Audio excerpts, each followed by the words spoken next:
โอ้ยสุกมันเลยมะเขือก็ดีกำลังเกิดลูกใหม่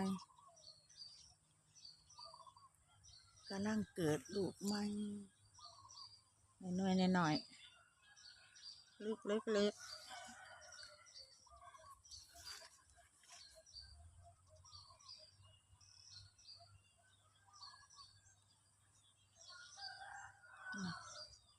สุกวันละหน่วยใหญ่ก็ได้สุกหมดร่วงหมดแล้ว